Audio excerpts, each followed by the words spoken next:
ऐतिहासिक अशा या नांदेड शहरामध्ये आणि या जिल्हा न्यायालयामध्ये आज साहित्य सम्राट बहुजन नायक लोकशाहीर अण्णाभाऊ साठे यांची 106वी जयंती मोठ्या उत्साहामध्ये साजरी होत आहे। या समारंभाचे अध्यक्ष माननीय ब्रह्मे साहेब, प्रमुख अतिथी माननीय देशमुख साहेब, अर्धापूरकर साहेब, जयंती मंडळाचे अध्यक्ष माननीय कापसे साहेब, या सभागृहामध्ये स्थानापन्न असलेले अण्णाभाऊ साठे साहित्य परिषदेचे विठ्ठल भंडारे सर, आमचे बंधू प्राध्यापक डॉक्टर संजय कसाब सर, माझ्यासोबत उदगीरहून आलेले महाराष्ट्रातील सुप्रसिद्ध शाहीर अंकुश शिंदगीकर, विद्रोही कवी सतीश नाईकवाडे सर, चटका या काव्यसंग्रहाचे कवी चंद्रकांत मोरे सर, आमचे मामा आदरणीय PM गायकवाड साहेब, ज्यांच्या आग्रहाखातर मी या ठिकाणी आलो ते आदरणीय शिवराजजी सर, उपस्थित सर्व माननीय ज्येष्ठ सर्व न्यायाधीश, सर्व वकील भावांनो आणि बहिणींनो, साहित्य सम्राट अण्णाभाऊ साठे यांचा जयंती महोत्सव आज संपूर्ण महाराष्ट्रामध्ये लेखन प्रेरणा दिन म्हणून साजरा होत असताना या जिल्हा न्यायालयामध्ये आपण सर्व आपलं संपूर्ण कामकाज दिवसभराचं आटोपून आज या ठिकाणी उरलेल्या वेळामध्ये आज आपण आपला अमूल्य वेळ देत आहात याची मला नम्र जाणीव आहे। परंतु अण्णाभाऊ साठे यांच्या संदर्भामध्ये बरंचसं आता बोललं गेलेलं आहे, पण तरी सुद्धा माझं कर्तव्य म्हणून अण्णाभाऊंची ओळख मी या ठिकाणी आपल्या पुढे मोजक्या शब्दामध्ये ठेवणार आहे। बांधवांनो, अण्णाभाऊ साठे हे फार छोटंसं नाव आहे, अण्णाभाऊ साठे, परंतु यांचा इतिहास जर आपण बघितला तर प्रचंड मोठा असा दैदिप्यमान आणि प्रेरणादायी असा इतिहास या साहित्यिकांचा आहे, या मान्यवरांचा आहे। भारताला महामानवांची तशी परंपरा लाभलेली आहे। प्रचंड मोठे महामानव आपल्या या भूमीमध्ये निर्माण झाले, जगामध्ये वैज्ञानिक निर्माण झाले असतील, परंतु संत महंत विचारवंत कलावंत यांची ही महाराष्ट्र ही भारतभूमी जननी आहे आणि अशा या भूमीमध्ये अण्णाभाऊंचा जन्म झालेला आहे। आता हा जो कालखंड आहे 1920 ते 1969 असा हा पुण्यापुऱ्या 50 वर्षाचा कालखंड आपल्याला पाहिलेला आहे। अण्णाभाऊ साठे यांची ओळख आपण लोकलेखक म्हणून करतो, शाहीर म्हणून करतो, परंतु त्याच्याही पलीकडे एक वेगळं व्यक्तिमत्व आपल्याला दिसेल की एक जागतिक कलावंत कसा असावा आणि माणसानं आपल्या आयुष्यामध्ये कसं जगावं याचं एक उत्तम उदाहरण म्हणजे अण्णाभाऊ साठे आहे। बघा, एका छोट्याशा मागवाड्यामध्ये ज्या मागवाड्याला या व्यवस्थेनं बहिष्कृत केलेलं आहे, नव्हे 1871 साली त्याला गुन्हेगार जात म्हणून जाहीर केलेला आहे इंग्रज सरकारनं। का तर या जमातीनं इंग्रज सरकारविरुद्ध उठाव केलेला आहे। लहुजी साळवे असतील, क्रांतिगुरु लहुजी साळवे असतील, वीर फकीर असेल, या अनेक महानायकांनी या इंग्रज सरकारविरुद्ध उठाव केलेला आहे। त्याच्याही अगोदर सर्जा मांग असेल, येल्या मांग असेल, यांनी छत्रपती उठाव केलेला असेल। अशा या उठाव करणाऱ्या जमातीमध्ये अण्णाभाऊ साठे यांचा जन्म झालेला आहे। पण महापुरुषांना जात नसते, परंतु महामानवांचं मोठेपण समजून घेण्यासाठी आपण जात चिटकावतो त्यांना, ते जातीपातीच्या पलीकडे असतात। त्याला पाहायचं असेल तर डी क्लास आणि डी कास्ट कसं व्हावं माणसानं याचं उत्तम मूर्तिमंत उदाहरण म्हणजे अण्णाभाऊ साठे आहे। अण्णाभाऊ साठे यांच्या घराण्याची परंपरा आपण जर बघितली तर ही परंपरा साधी नाही आहे बांधवांना। ज्या फकीरानं इंग्रज सरकारचा खजिना लुटला, मठकऱ्याचा मठ लुटला आणि गोरगरिबांना जगवलं, अशा त्या महान शौर्यशाली परंपरेमध्ये अण्णाभाऊंचा जन्म झालेला आहे। अण्णाभाऊंचा जन्म ज्या घराण्यात झाला ते साठे घराणं हे छत्रपती शिवरायांच्या प्रती इमानदार असलेलं घराणं आहे। या वाटेगावामध्ये आपण हा वाटेगाव जर गाव पाहिला तर हा कुठे आहे तर हा साताऱ्याच्या परिसरामध्ये आहे। सातारा म्हणलं की बंड आपल्या समोर येतं। सातारा म्हणलं की आजही सैनिकांचा जिल्हा म्हणून आपल्याकडे येतो. अशी ही साताऱ्याची तऱ्हा असलेली एक कुरेबाज माणसं त्या सातारा जिल्ह्यामध्ये आणि त्या जिल्ह्यामधल्या त्या मातीमध्ये वारणेचा खोर आहे, कृष्णेचा खोर आहे, 2 नद्या आहेत, सह्याद्री डोंगर आहे. की कसा असावा एखादा भाग, तर तो साताऱ्यासारखा असावा. आणि अशा त्या भागामध्ये सुपीक भागामध्ये अण्णाभाऊंचा जन्म झालेला आहे. आता त्या वाटेगावाची आपण जर अवस्था बघितली तर त्या वाटेगावामध्ये मांगांच्या 3 आळ्या आहेत, म्हणजे 3 गल्ल्या आहेत मांगांच्या. म्हणजे प्रचंड मोठा तो समूह त्या ठिकाणी मातंग समाजाचा आहे. कारण या समूहामध्ये छत्रपती शिवाजी महाराजांनी वसवलेली ही वस्ती आहे. कारण त्यांचे सैनिक त्या भागात राहत होते. आजही जर तुम्ही पाहिलं तर दांडपट्टा हा जो खेळ आहे तो त्या गावामध्ये आहे. कुस्ती हा जो खेळ आहे तो त्या गावामध्ये आहे. तलवारबाजी कशी असावी तर तो त्या गावामध्ये आहे. आणि अण्णाभाऊ साठे यांना हा वारसा, शौर्याचा वारसा, पराक्रमाचा वारसा आपल्या पूर्वजांकडून लाभलेला होता. म्हणजे माणूस उगाच घडत नाही, माणसाला परंपरा लागते. अण्णाभाऊंना ही परंपरा लाभली होती. बांधवांनो, अतिशय शूरवीर अशा कुळामध्ये हा अण्णाभाऊंचा जन्म झालेला आहे. ज्या शूरांनी वीरांनी छत्रपती शिवरायांच्या राज्यामध्ये आपलं योगदान दिलेलं आहे आणि नंतरच्या काळामध्ये इंग्रजांच्या हटाव मोहिमेमध्ये ज्यांनी योगदान दिलेलं आहे, अशा त्या शौर्याचा परंपरा, शौर्याचा वारसा घेऊन अण्णाभाऊसाठी जन्मलेले आहे. आता हा झाला अण्णाभाऊंचा पैतृक वारसा. अण्णाभाऊंचा मातृ वारसा आपण जर बघितलं तर तिकडे काय आहे, अण्णाभाऊंच्या आईचं गाव आहे ते तळसंदे नावाचं गाव आहे. आणि त्या गावाचा जो तळसंदेकर नावाचा, नामुबा तातोबा तळसंदेकर नावाचा तमासगीर हा त्या काळातला एक मोठा कलावंत होऊन गेलेला आहे. म्हणजे अण्णाभाऊंना आईकडून कलेचा वारसा मिळाला आणि वडिलांकडून शौर्याचा, तलवारीचा, दांडपट्ट्याचा वारसा मिळालेला आहे. म्हणजे अण्णाभाऊंचं व्यक्तिमत्व जे आपण पाहिलं, कारण लेखक किंवा माणूस घडतो तो त्या मातीचा गुण असतो. त्या साताऱ्याच्या त्या मातीचा गुणच तसा आहे की अतिशय शौर्यवान, अतिशय बहादर, कुरेबाज, ईर्ष्यावान अशा प्रकारची माणसं त्या भागामध्ये आपल्याला पाहायला मिळतात. क्रांतिसिंह नाना पाटील हे अण्णाभाऊंचे गुरु. अण्णाभाऊंचे पहिले गुरु कोण असतील तर ते आहेत क्रांतिसिंह नाना पाटील. बघा, 1920 चा अण्णाभाऊंचा जन्म आहे. 1930 ला अण्णाभाऊ शाळेत गेले 10व्या वर्षी, परंतु त्या काळातल्या प्रथेनुसार अण्णाभाऊंना शाळेमध्ये प्रवेश मिळाला नाही. कारण आपल्या देशामधली जी परिस्थिती आहे साहेब कशी होती, ही चातुर्वर्ण्य परिस्थिती होती. आणि हा चातुर्वर्ण्य समाजाचं वैशिष्ट्य काय आहे तर ही उतरंडी असलेला हा समाज आहे. दुर्दैवाची गोष्ट आहे ही, जर म्हणजे हा जो वर्ण जर सरळ असते तर काही वाद नव्हता, परंतु ही वर्ण व्यवस्था कशी होती, उभी होती, व्हर्टिकल होती. वर ब्राह्मण, खाली क्षत्रिय, त्याच्या खाली वैश्य आणि सगळ्यात खाली शूद्र. आणि एवढंच नव्हे तर या सगळ्याच्याही खाली अतिशूद्र. अशा प्रकारची ही भेदाभेद करणारी ही अशा प्रकारची समाज व्यवस्था आपल्या देशामध्ये होती. आणि या व्यवस्थेचा फटका आता माणसाला कुठं जन्मावं हे काही माणसाच्या हातामध्ये नसतं, परंतु त्या जातीमध्ये जन्म झाल्यामुळं अण्णाभाऊंना शाळेमध्ये प्रवेश मिळाला नाही. आता हे अण्णाभाऊंनी का नाकारली ही असली भेदभाव करणारी शाळा? कारण अण्णाभाऊंचा पिंड घडला होता निसर्गामध्ये. त्यांनी पाहिली होती पाखरं, पाखराला काही जात असते का? पाखरं पाहिली त्यांनी, पशु पक्षी पाहिले, त्यांनी मुक्तपणे विहार केला त्या वारणेच्या खोऱ्यामध्ये. झाडी पाहिली, झाडं पाहिली, सगळे मोठमोठे डोंगर पाहिले. आणि दृष्टी कशी असावी माणसाची? विशाल दृष्टी असावी. आणि विशाल दृष्टिकोन असण्यासाठी काय पाहिजे? माणसानं दूरवर पाहता आलं पाहिजे. आणि अण्णाभाऊंच्या बालपणीच अण्णाभाऊंना काय पाहायला मिळाला तर सह्याद्री पाहायला मिळाला. बघा, अण्णाभाऊंना काय पाहायला मिळालं तर खळखळणारी वारणामाय पाहायला मिळाली. आणि अशा त्या दऱ्या खोऱ्यामध्ये अण्णाभाऊंचं बालपण गेलेलं आहे. अण्णाभाऊंचं बालपण हे गरिबीत नव्हतं बांधवांनो. जरी अण्णाभाऊ दलित असतील किंवा मातंग जातीमध्ये त्यांचा जन्म झाला असेल तरी अण्णाभाऊंचं बालपण हे गरिबीत नव्हतं. अण्णाभाऊंचे आजोबा सिद्धोजी साठे, बघा सिद्धार्थाचं नाव त्यांच्या आजोबाचं आहे. अण्णाभाऊंच्या आजोबाचं नाव काय? सिद्धोजी साठे. आणि हे सिद्धोजी साठे त्या काळातले मुंबई मधले बांधकाम कंत्राटदार होते.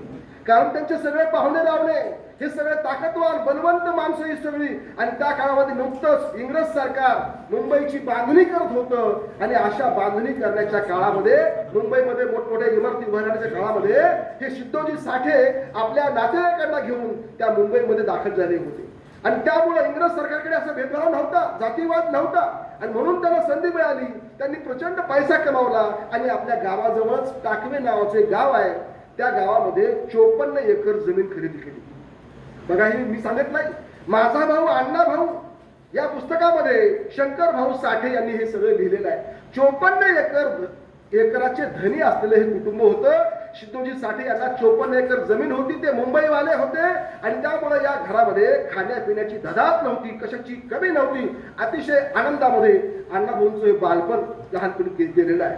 अण्णाभाऊंचे वडील भाऊराव हे मुंबईला गेले आणि त्यांना सुद्धा मुंबईला काम करावं लागलं. पुढे का काम करावं लागलं? 54 एकर जमिनीचं काय झालं असा प्रश्न आपल्याकडे येईल. तर बांधवांनो, 1871 साली इंग्रज सरकारनं जो कायदा केला होता, बाय बर्थ क्रिमिनल लॉ, जन्मजात गुन्हेगारीचा शिक्का या कुटुंबावर बसला होता. आणि त्यामुळे मग कायदा नव्हताच. कसला कायदा होता? इंग्रजांचा कायदा होता. आणि या जातीला मात्र जात सांगितलं तरी चला जेलमध्ये, किंवा त्याच्यासाठी छावण्या तयार केलेल्या होत्या इंग्रजांनी, बरं का. या छावण्यामध्ये या गुन्हेगार जातींना, मग मांग असतील, कंधार भाट असतील, पारधी असतील, बेडर असतील, या सगळ्या गुन्हेगार जातींना त्यांच्या नावाची ओळख झाली की त्यांना जेलमध्ये किंवा त्या मोठ्या त्या छावणीमध्ये घातलं जायचं आणि मग त्यांचं आयुष्य तिथंच जायचं. बघा, त्यांना वेठ बिगारी करावी लागायची. आणि त्यामुळं त्या टग्या शेतकऱ्यानं ही 54 एकर जमीन कब्जामध्ये घेतली आणि त्याचा धसका घेऊन सिद्धोजी साठे मरण पावले. आणि त्यानंतर एकुलता एक मुलगा होता भाऊराव. या भाऊरावाचं काय चालणार आहे? तो शेतकरी सरळ म्हणला की जा कोर्टामध्ये. आजचं कोर्ट सोपय साहेब, आज आमच्या बाबासाहेबांच्या संविधानामुळं आम्हाला आज कोर्टात जाता येतं. परंतु तो काळ जो होता की सामान्य माणसाला कसलं कोर्ट आहे, आणि ह्या गुन्हेगार जातींना तर कसलं कोर्ट आहे? यांना जायचाच अधिकार नाही, म्हणजे जाहीर करायचा अधिकार नाही, माग म्हणायचा अधिकार नाही, माग कचरो जेल नाही. म्हणजे असा तो काळ होता. आणि त्यामुळे मग ती 54 एकर जमीन या कुटुंबाची गेलेली आहे. पण तरीही भाऊराव खचले नाहीत. अण्णाभाऊंचे वडील भाऊराव यांना 2 मुलं, मोठा तुकाराम आणि छोटा शंकर, आणि 2 मुली, एकीचं नाव भागूबाई आणि एकीचं नाव जाईबाई. तुमच्यासमोर मला सांगायला आनंद होतोय की अण्णाभाऊंच्या बहिणीला जाईबाईला भेटण्याचं सौभाग्य मला प्राप्त झालेलं आहे. माझ्या PhDच्या कामाच्या निमित्तानं त्या माऊलीचं मी दर्शन घेतलं. एक दिवसभर मुंबईमध्ये मी त्यांच्यासमोर होतो आणि त्यांनी आपल्या घराण्याचा मला संपूर्ण इतिहास सांगितलेला आहे. आणि मग त्यातून मला जे आकलन झालं ते आपल्या पुढे मी ठेवत आहे. तर 54 एकर जमीन गेली तरी भाऊराव हा मात्र अतिशय हरहुन्नरी माणूस होता. माती विकली होत्या माणसानं, गावाकडून माती घेऊन जायची आणि मुंबईमध्ये इंग्रज अधिकारी किंवा जे काही युरोपीय लोक होते त्यांना फुलझाडं लावण्यासाठी माती विकायची, माळीकाम करायचं. अशा प्रकारचं काम ही भाऊराव मुंबईमध्ये करायचे. आणि मुंबईमध्ये असतानाच त्याच काळामध्ये बघा, 1920च्या नंतरचा जो काळ आहे, 1930-32चा बाबासाहेबांचं नेतृत्व आलेलं आहे. 1925च्या पुढे बाबासाहेबांनी मूकनायक काढलेला आहे. बाबासाहेबांची चळवळ सुरू झालेली आहे आणि ती चळवळ या भाऊरावांनाही माहीत झालेली आहे. आणि मग भाऊरावांना वाटतं की आपलाही मुलगा साहेब व्हावा, आपलाही मुलगा बाबासाहेब व्हावा. आणि म्हणून भाऊराव गावाकडे पत्र लिहितायत आपल्या पत्नीला वालूबाईला की अगं वालू, आपल्या तुकाला तो आता शाळेत घाल, आपला तुका आता मोठा झालाय, तू त्याला शाळेत घाल. गावामध्ये एक खाजगी शाळाही आलेली आहे. आणि म्हणून वालूबाई त्या आपल्या तुकाला शाळेत घेऊन गेलेली आहे. शाळेत नावही टाकलेलं आहे. परंतु दुसऱ्याच दिवशी तो मास्तर अण्णाभाऊंचा हात फोडतो आणि अशा भेदभाव करण्याची शाळा अण्णाभाऊंनी नकार दिला त्या शाळेतला. आणि म्हणून अण्णाभाऊंचं शिक्षण फक्त 1.5 दिवस झालेलं आहे. पण बांधवांनो, अण्णाभाऊंनी एवढं साहित्य काय लिहिलं? आता प्रश्न उपस्थित करा की 1.5 दिवसाची शाळा असून एवढं प्रचंड साहित्य की जगातल्या 27 भाषामध्ये आज एकही मराठी साहित्यिक नाही, ना मराठी साहित्यिक नाही, ना अजून भारतीय कुठलाही साहित्यिक नाही. जगातल्या 27 भाषांमध्ये त्या काळामध्ये, भारतीय भाषेत तर गेलंच गेलं, पण जगातल्या 27 भाषांमध्ये अण्णाभाऊंचं साहित्य भाषांतरित झालं, अनुवादित झालं. जगामध्ये भारताची ओळख काय आहे, तर म्हणजे लेखक म्हणून ओळख काय, तर लेखक कोण आहे? जसं आपण शेक्सपियरला ओळखतो तसं जगामध्ये भारताचा लेखक म्हणून कोण, तर अण्णाभाऊ साठे यांना ओळखलं जात आहे. आणि एवढं साहित्य का निर्माण केलं? तर बांधवांना जसं सांगितलं की प्रतिभा असते माणसाला. भलेही माणसाकडे पैसा नसेल, जात नसेल, पैसा नसेल, पण निसर्गाने माणसाला काय दिले? माणसाला प्रतिभा दिली, माणसाला बुद्धी दिली आणि माणसाला 2 डोळे दिले. भंडारे सर, या 2 डोळ्यांनी आपण जग पाहू शकतो, 2 कानांनी आपण जग ऐकू शकतो. नाही शिकू द्या शाळेमध्ये, परंतु या गोष्टीमुळं अण्णाभाऊंचं शिक्षण हे कुठं सुरू होतं? तर प्रत्यक्ष निसर्गाकडून. अण्णाभाऊ निसर्गाकडून शिकत होते. अण्णाभाऊंची निरीक्षण शक्ती प्रचंड दांडगी होती. कुठल्याही पक्षाचा आवाज सांगावा तुम्ही, अण्णाभाऊ आवाज काढायचे कुठल्याही पक्षाचा. कुठला पक्षी काय असतो पूर्ण माहिती, कारण सगळं जगणंच त्या निसर्गासोबत होतं अण्णाभाऊंचं. आणि त्यामुळं कसल्या प्रकारची कमी नव्हती आणि म्हणून अण्णाभाऊ निसर्गाकडून सगळं शिकत होते. तसं हा एकलव्य आहे बरं का. कसल्याही प्रकारचा गुरु. आणि पाण्याविनं म्हणजे गुरुविनं म्हणजे पाण्याविनं मासा राही कोण असे त्याचा गुरु. पाण्यामधल्या माशाला कोणी गुरु असतो का? तसा कसल्याही प्रकारचा गुरुचा वारसा नसताना हा एकलव्य त्या जीवनाकडून शिकला. आणि त्यामध्ये जो महत्वाचा एक भाग झाला बांधवांनो, की अण्णाभाऊंचा प्रवास केल्याने देशाटन माणसाला काय काय शिकवतो, निसर्ग शिकवतो, माणसाला काय शिकवतो, अजून प्रवास शिकवतो. आणि मग ज्या ज्या महामानवांनी प्रवास केला आपल्याला माहित आहे की प्रवासाच कुणी कुणी केलेला प्रवास बरं का. आणि त्या ती माणसं मोठी झालेली आहे.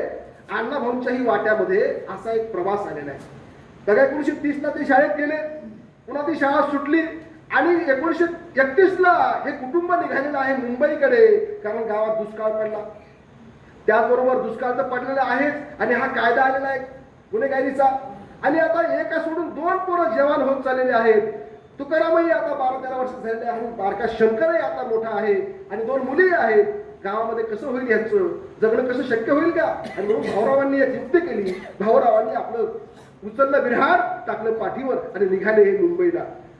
बघा बांधवांनो, त्यांना प्रवासाला पैसा सुद्धा नव्हता, परंतु इच्छा होती दुर्दम्य मुंबई गाठायची. आणि मग त्या दिशेने हा प्रवास सुरू झाला. पुण्यापर्यंत सातारा मार्गे हे पायी कुटुंब गेलं. आणि मग दर मुक्काम करायचं, काम करायचं, कष्ट करायचे, 4 पैसे आले की तेवढंच त्याचं खायचं आणि पुढे जायचं. असं करत करत हे कुटुंब त्या कुठं पोहोचलं तर कल्याणच्या डोंगरामध्ये पोहोचलं. तिथे पुन्हा अण्णाभाऊंनी काय पाहिलं बांधवांनो, तर त्या ठिकाणी जो कल्याणचा डोंगर फोडण्याचं काम चालू होतं, त्या ठिकाणी छावणी उभी केली होती इंग्रज सरकारनं. आणि त्या छावणीमध्ये काय होतं, असंख्य प्रकारचे गुन्हेगार त्या ठिकाणी एकत्र केले गेले. आणि तिथं तारेचं कुंपण होतं. त्या तारेच्या कुंपणामध्ये हे अलगद कुटुंब अडकलं गेलं, कारण कुणाला तरी त्या ठेकेदाराला कळालं की हे मातंग कुटुंब आहे. आणि मग मागायला तर मग काहीच नाही, माग म्हणलं की त्याला जेलमध्ये घालायचं, त्याला तुरुंगात घालायचं, दामायचंय. आणि मग तसं हे कुटुंब त्यामध्ये अडकलं गेलं. अगदी बाल वयामध्ये अण्णाभाऊंना कोळशे व्हावं लागले, त्या खाणीमध्ये काम करावं लागलं, मरमर करावी लागली. पण तरी सुद्धा त्या ठेकेदाराचा पैसा फिटत नव्हता. आणि मग तिथं एक पठाण होता, त्या पठाणाला दया आली बघा. त्या कुटुंबाची त्या पठाणाला दया आली आणि त्या पठाणाकडे सांगितलं भाऊरावांनी की मैं बाल बच्चा वाला हूं, तो तुमको क्या करो, तुम रात के 12 बजे पाहो बघा. आणि मग त्या रात्री 12 वाजता मी दरवाजा उघडा ठेवतो, तुम्ही निघून जा. रात्रीच्या त्या किर्र अंधारामध्ये हे सगळं कुटुंब, अण्णाभाऊंचं कुटुंब म्हणजे आई वडील 2 बहिणी आणि हे 2 भाऊ, असं हे 6 जणांचं कुटुंब त्या मुंबईच्या दिशेनं निघालेलं आहे. आणि मग पहाटे त्यांना कल्याण रेल्वे स्टेशन भेटलं. आणि त्या ठिकाणाहून पुढे आपल्याला प्रवास माहित आहे की हे कुटुंब पुन्हा त्या रेल्वेनं भायखळ्यामध्ये गेलं. आणि भायखळ्यामध्ये जागा कोण देईल, तिथं पुन्हा मुसलमान कामी आला. चांद बीबीच्या चाळीमध्ये त्या कुटुंबाला आसरा मिळाला, सहारा मिळाला. आणि तिथं अण्णाभाऊंचं एक वेगळं जग पुन्हा सुरू झालं, पुन्हा निरीक्षण. आणि त्या निरीक्षणामध्ये काय पाहिलं अण्णाभाऊंनी, त्या निरीक्षणामध्ये अण्णाभाऊंनी एक काम केलं.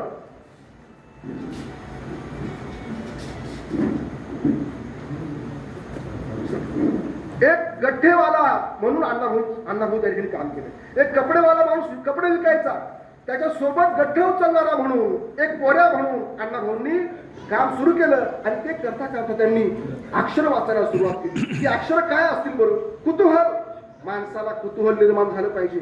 हे असं का, असे प्रश्न निर्माण झाले पाहिजेत. अण्णाभाऊंच्या मनामध्ये अगदी लहानपणापासून असे प्रश्न उत्पन्न होत होते. आणि त्यातून त्या पाट्या वाचून अण्णाभाऊ लिहायला वाचायला शिकले.